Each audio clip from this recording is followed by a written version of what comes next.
দেখিছে দ্বিতীয় চাওক, পৰ্যায়ত? প্ৰথম আৰু দ্বিতীয় পৰ্যায়ত ভাৰতীয় জনতা পাৰ্টি 10খনত 10খনে জিতিবলৈ সক্ষম হ'ব। ঠিকদৰে তৃতীয় পৰ্যায়ত আমাৰ 4খন আসন আছে। কোকৰাঝাৰ আমি BPLক দিছোঁ, ধুবুৰী বৰপেটা অসম গণ পৰিষদক দিয়া হৈছে আৰু গুৱাহাটী বিজেপিৰ হাতত আছে। অৰ্থাৎ 4খনতে আমি সৰ্বশক্তি প্ৰয়োগ কৰিছোঁ। নিশ্চিতভাৱে 4খনে জিতাৰ কাৰণে এক প্ৰয়াস চলোৱা হৈছে। ধুবুৰীত কণ্টেষ্ট হ'ব, 3কোণীয়া কণ্টেষ্ট হ'ব আৰু সেই হাঁহি হয়তো ভাৰতীয় জনতা পাৰ্টি বা আমাৰ যি মিত্ৰগোষ্ঠীৰ প্ৰাৰ্থী অসম গণ পৰিষদ জাভেদ ইছলাম ডাঙৰীয়া আছে, তেখেতে মাৰিবলৈ সক্ষম হ'ব। আজি যিদৰে সংখ্যালঘু ৰাইজৰ আমি সমৰ্থন পাইছোঁ, যিদৰে সংখ্যালঘু ৰাইজ ওলাইছে, যোৱা 10 বছৰত মোদী ডাঙৰীয়াই সংখ্যালঘু ৰাইজক যিদৰে সেৱা আগবঢ়াইছে, নিশ্চিতভাৱে সংখ্যালঘু ৰাইজে এইবাৰ বিকাশৰ স্বাৰ্থত থাকিব। জাৰা ফুকা ৰাজনীতি নচলে, কংগ্ৰেছৰ প্ৰতাৰণাত নচলে, নিশ্চিতভাৱে মোদী ডাঙৰীয়াক তেওঁলোকে ভোট দিব।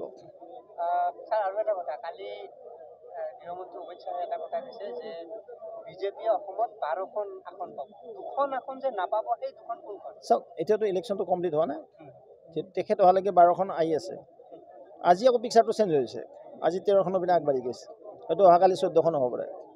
যিটো প্ৰচাৰ আমাৰ 5 তাৰিখে 5 বজাত সমাপ্ত হ'ব।